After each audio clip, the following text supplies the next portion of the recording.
आज की वीडियो आप लोगों के लिए बहुत ही स्पेशल है। आज की वीडियो को आपने स्किप भी नहीं, बिल्कुल भी नहीं करना। तो अस्सलाम वालेकुम, कैसे हैं आप सब? जहां रहें खुश रहें, आबाद रहें। चलते हैं टिप नंबर 1 की तरफ। टिप नंबर 1 जो है वो मेरी इस तरह कॉटन के तकियों से रिलेटेड है। सर्दियों में कॉटन के इस तरह के जो तकिए होते हैं वो बहुत ज़्यादा ठंडे हो जाते हैं सर्दी की वजह से, और जब हम लेते हैं तो हमारा सर जो है वो भी ठंडा हो जाता है।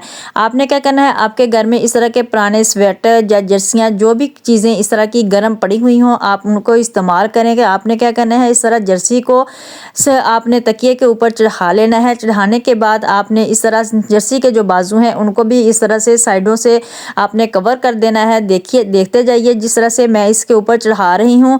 फिर आपने जर्सी के बाजू जो हैं वो अंदर वाली साइड पे भी आप कर सकते हैं या बाहर वाली साइड से भी एक दूसरे के ऊपर करके आप इसको कवर कर सकते हैं।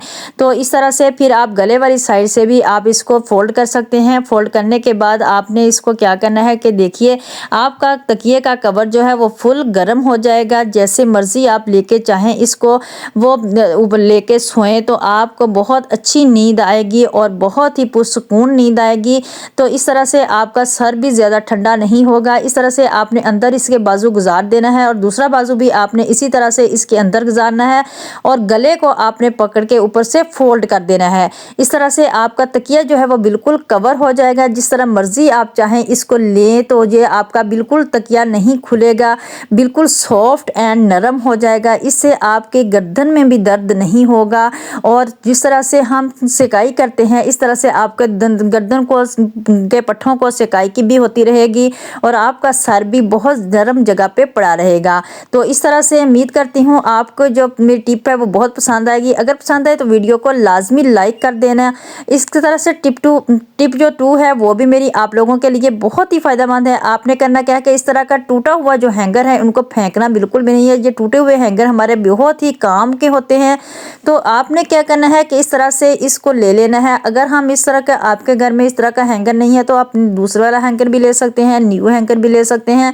तो इसका मैं ऐसा इस्तेमाल बताऊंगी जिससे आपकी ज़िंदगी आसान हो जाएगी। फिर आपने इस तरह से एक पुरानी सॉक्स ले लेनी है और इस तरह से जो पुरानी सॉक्स हमारे घर में हो जाती हैं उनको आपने नहीं फेंकना, उनको भी आप इस तरह से रख लें, क्योंकि बाज़ जगह हमारे घर में ऐसी होती हैं जहाँ पर हमारा सफाई करने के लिए झाड़ू भी नहीं जाता, ना हमारा हाथ जाता है। और इस तरह से आपने एक हैंगर पे ऊपर सॉक्स चढ़ा लेनी है। चढ़ाने के बाद आपने इस तरह से इसको साफ़ करना है जिस तरह से मैं आपको दिखाऊंगी।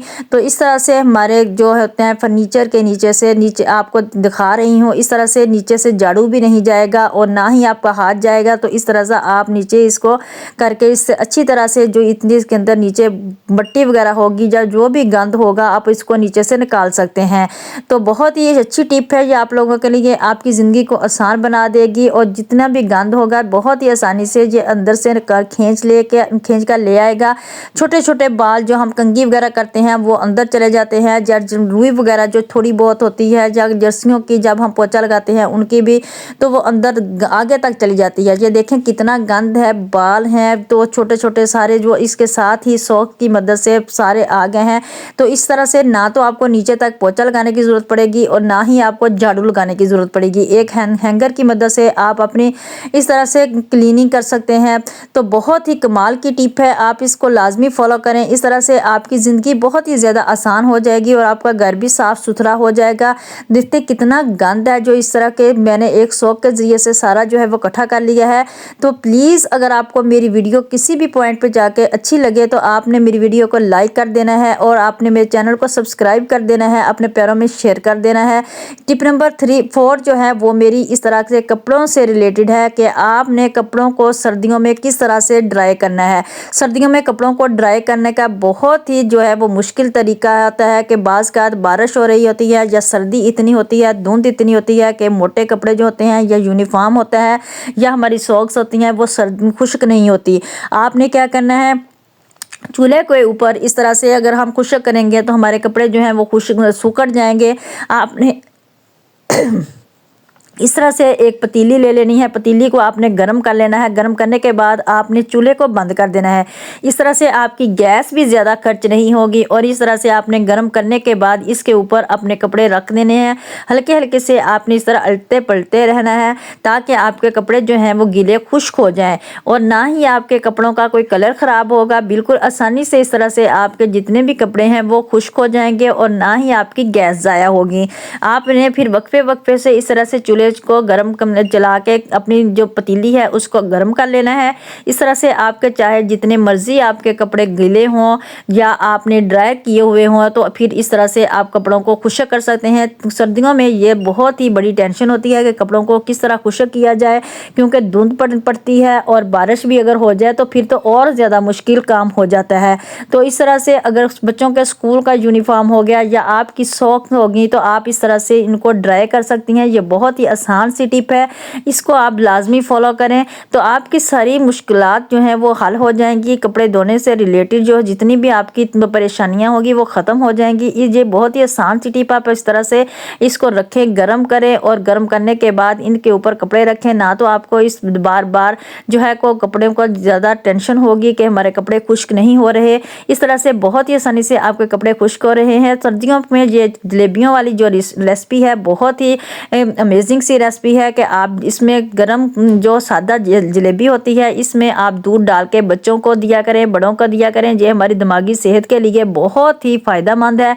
आपने क्या करना है, जलेबियाँ इस तरह ले लेनी है और इसमें आपने गरम गरम दूध डालना है। गरम दूध को थोड़ा सा गाढ़ा कर लेना है और इसमें साथ ही आपने चीनी भी डाल लेनी है। डालने के बाद आपने इसमें डाल के रख देनी है तकरीबन 10 मिनट तक। आप जब इसको डाल के रखेंगे तो सारी जलेबियां जो हैं वो आपकी नरम पड़ जाएंगी। फिर आप जब बच्चों को खाने के लिए देंगे तो इससे बच्चों को बहुत ही मज़ा आएगा और उनकी बहुत ज़्यादा दिमागी सेहत के लिए भी बहुत अच्छी हैं। और सर्दियों में ये बहुत ही फेवरेट जो डिश है हमारी। इस तरह से आप अपने बच्चों को सर्दियों में ज़रूर दिया करें, चाहे सिर्फ 1-2 चम्मच ही क्यों ना सही। इस तरह नेक्स्ट टिप जो है वो भी मेरी आप लोगों के लिए बहुत ही फ़ायदेमंद है कि आपके ये क्लिनिक से रिलेटेड है कि आपने घर में कितना अच्छा जो है वो क्लीनर तैयार कर लेना है। आपने क्या करना है, पानी ले लेना है। थोड़ा से पानी में आपने कोलगेट इस्तेमाल करनी है।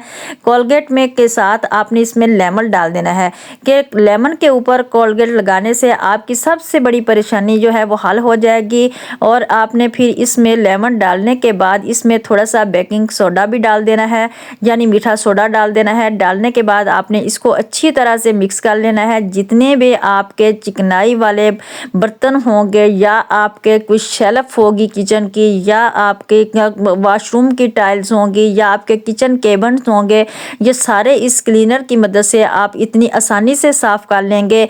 तो लेकिन आपने क्या करना है कि इस मिक्सचर को अच्छी तरह से आपने जो है वो मिक्स करना है कि अगर इस मिक्सचर को अच्छी तरह से आप मिक्स करेंगे तो फिर ही ये अच्छी तरह से काम करेगा। फिर आप इस तरह से एक स्पंज पे लगा के अपने चूल्हे की अच्छी तरह से सफाई कर सकेंगे, क्योंकि आपके चूल्हे के ऊपर जितना भी चिकनाई होगी या ऑयल वगैरह गिरा हुआ होगा वो बहुत ही अच्छी तरह से ये स्पंज जो है वो अपने अंदर जज़ब कर लेगा और आपके चूल्हे पे बहुत ज़्यादा जो है वो शाइन आ जाएगी और आपका चूल्हा जो है वो बिल्कुल न्यू लगने लग जाएगा। इस पे एक ही दफ़ा से लगाने से आपके चूल्हे की जितनी भी चिकनाई होगी वो सारी जज़ब कर लेगा। तो इस तरह से आपने इस क्लीनर को घर में तैयार करके सेव करके रख लें और शावर में डाल के रख लें। मैं तो वैसे भी इस्तेमाल कर रही हूँ, लेकिन आप पोछा लगाने के लिए भी इसको इस्तेमाल कर सकते हैं, किचन केबिन के लिए भी इस्तेमाल कर सकते हैं, आप किचन की शेल्फ के लिए भी इस्तेमाल कर सकते हैं, वॉशरूम की टाइल्स को साफ़ करने के लिए भी आप इसको इस्तेमाल कर सकते हैं। तो आपकी बहुत बड़ी परेशानी हल हो जाएगी और इससे आप अपने बहुत ज़्यादा काम को आसान बना सकते हैं। तो इसके साथ ही फिर मैं इजाज़त चाहती हूँ। अपना रखिएगा बहुत सारा ख्याल, दुआओं में याद रखिएगा। चैनल को लाइक, सब्सक्राइब और शेयर करना मत भूलिएगा। अल्लाह हाफिज़।